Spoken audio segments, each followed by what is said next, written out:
She told the single dad. If this jet takes off tonight, I'll make you rich. Then he saw one tiny crack and ordered everyone off the plane. The crack was about 4 centimeters long. You could have covered it with your thumb. Under the work light, it looked like nothing. A faint silver hairline running across the upper attach fitting where the right engine pylon meets the wing. Just visible where the edge of the fairing had already gaped open enough to catch the light on it. Most people would have missed it. Some would have looked right at it and never understood what they were seeing. Others would have convinced themselves it was nothing important. A scratch, a mark, a cosmetic flaw, something that could wait until tomorrow. But I was lying on my back on a creeper with a flashlight in my teeth, and I hadn't even gotten the panel fully off yet when I knew exactly what I was looking at. I knew because I had spent years thinking about that exact piece of metal. Years. Not days. Not months. Years. I knew because I'd lost sleep over that fitting 9 years earlier in a conference room 4 states away while arguing with people who didn't want to hear what I had to say. I knew because I had written a memo about it. I knew because that memo had effectively ended the career I thought I was going to have. And I knew because the crack was exactly where I had predicted it would be. Not approximately. Not generally. Exactly. But nobody in that hangar knew any of that. As far as they were concerned, I was just Daniel Reyes. A night shift inspector. A mechanic. A guy somebody had called in on his day off because there was a vibration flag nobody could explain. Nothing more. Vivian Crane crouched beside me. She wore a coat that probably cost more than my truck. She smelled faintly of expensive perfume and airport coffee. And she said the words I'll remember for the rest of my life. Daniel, if this jet takes off tonight, I'll make you rich. Whatever number is in your head, double it. I took the flashlight out of my mouth. I looked at the crack one more time. That tiny silver line. That little scar in the metal. Then I looked at her. Get everyone off the plane, I said. Nobody flies tonight. For a second, nobody moved. Nobody spoke. The hangar seemed to hold its breath. The investors upstairs didn't know it. The pilots didn't know it. The flight attendants setting up catering didn't know it. But at that moment, 12 people were standing on one side of a line and death was standing on the other. By sunrise, everyone would understand why. And by sunrise, every person in that building would also learn the thing I had spent 6 years never telling anyone. But the crack isn't really where this story begins. The crack is where everything came back around. The beginning happened 9 years earlier. The beginning was a choice. And the price of that choice. My name is Daniel Reyes. I'm 41 years old. I'm an A&P mechanic with inspection authorization.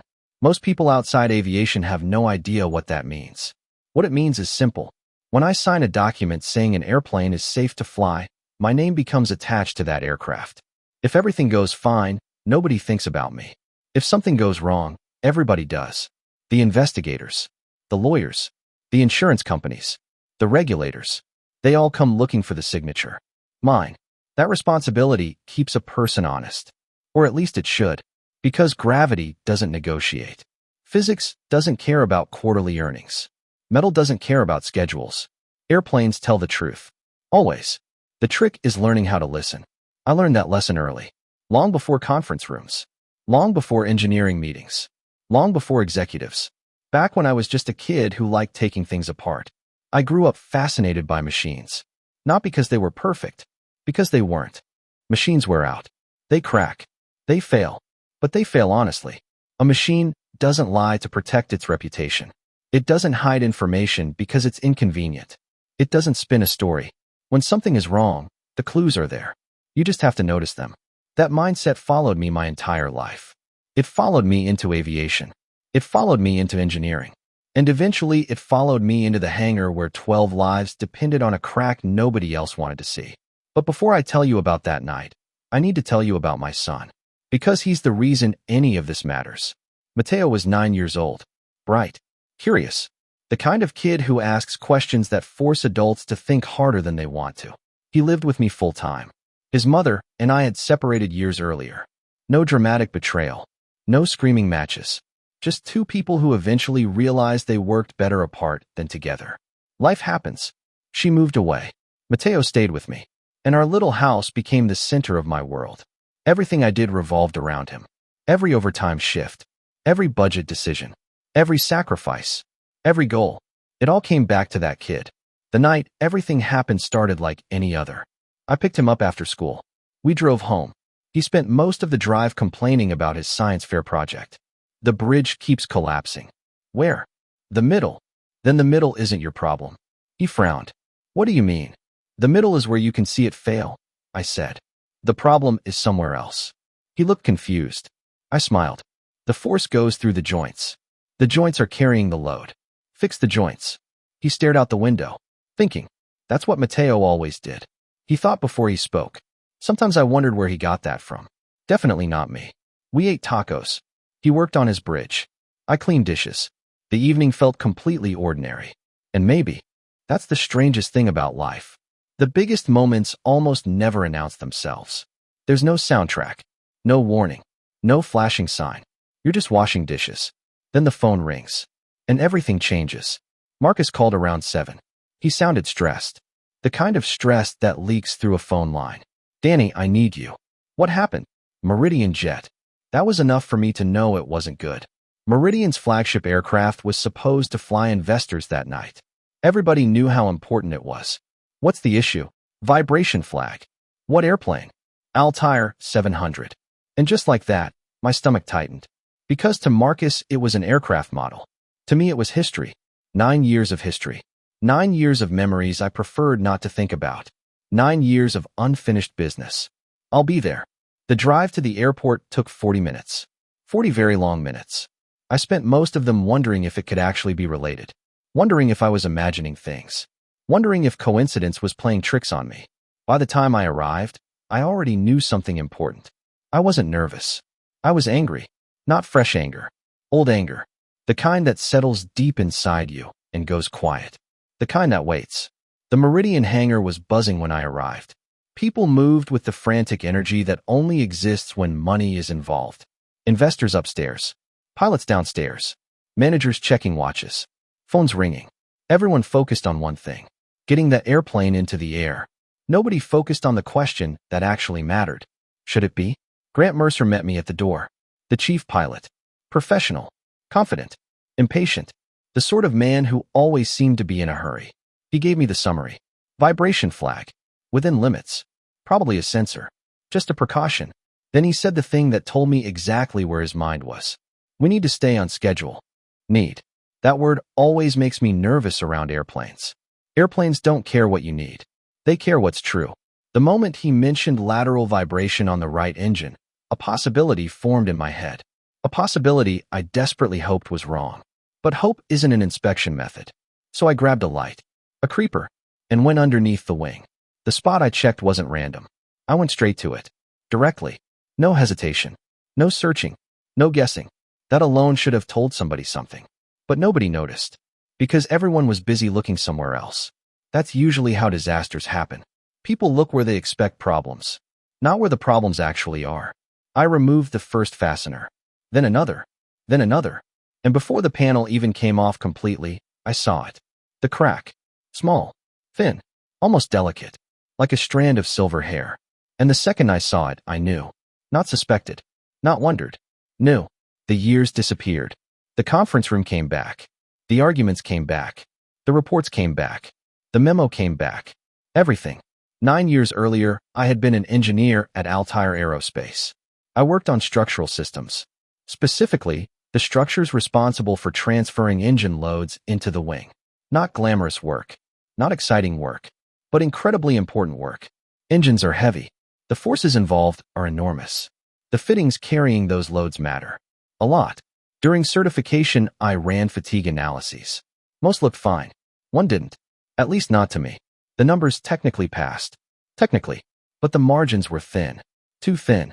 Especially after hard landing events. Especially over years of operation. Especially when inspection intervals were long. I raised concerns. People listened politely. Then ignored them. I raised them again. More meetings. More discussions. More explanations. Same outcome. Eventually, I wrote a formal dissent memo. I documented everything. The location. The failure mode. The risk. The inspection concern. I signed it. And from that moment forward, my career trajectory changed. Nobody fired me. That's not how corporations usually work. They simply make sure you stop advancing. Meetings happen without you. Projects move around you. Opportunities disappear. Doors close quietly. Eventually, I left. Not because I wanted to, because staying stopped making sense. And for years afterward, I wondered if I had been wrong. Maybe I had overreacted. Maybe I had become obsessed. Maybe everyone else had seen something I missed. That doubt followed me everywhere. Then I found the crack, and the doubt disappeared. Not gradually, instantly. The metal answered the question. The answer was yes. I had been right. And suddenly that truth carried a terrible cost. Because being right meant people were in danger. That's when Vivian offered me money. And that's when I told her nobody was flying. The hours that followed changed everything. The airplane was grounded. The manufacturer was called. The inspection teams arrived. The testing began. The crack glowed under ultraviolet light. Longer than anyone expected. Deeper than anyone expected. Worse than anyone expected. I remember watching David Okafor's face as the results came in. Experienced engineers develop a certain expression when numbers stop being theoretical. A kind of quiet gravity. That expression appeared on his face. Then he looked at me. Then he looked at Vivian. And he told us the truth. The fitting was failing. Not eventually. Not someday. Now. One heavy cycle. One turbulent climb. One bad sequence of loads. That might have been enough. The engine could have separated. And if it had, the airplane probably would not have survived. Nobody spoke afterward. What was there to say? 12 people had nearly boarded a flight that should never have. Left the ground. The room understood that. Even Grant. Especially Grant. Because pilots understand consequences. Once the evidence exists, there's nowhere left to hide. The manufacturer investigation expanded quickly. Records were reviewed. Service histories examined. Hard landing events analyzed. And the results confirmed exactly what I had feared years earlier. The vulnerability was real. Not theoretical. Real. Other aircraft showed signs of cracking. Other operators had no idea. Other passengers had flown on airplanes carrying the same hidden risk. That realization hit me harder than finding the crack itself. Because our airplane had gotten lucky. What about the others? How many flights? How many takeoffs? How many landings? How many people had unknowingly trusted a component nobody was checking closely enough? Within weeks, new inspection requirements were issued. Then mandatory directives. Fleet-wide inspections. Thousands of maintenance hours. Millions of dollars. All because of one crack. One memo. One decision. People often imagine safety failures as dramatic moments. Explosions. Alarms. Chaos. The truth is usually quieter. Safety failures begin with assumptions. With shortcuts. With tiny compromises. With people convincing themselves that probably is good enough. Until one day it isn't. That lesson followed me into my next chapter. 3 weeks after the incident, Vivian invited me to her office. She offered me a position. Director of Airworthiness and Safety. A title I never expected to hold. But titles weren't what interested me. Authority was.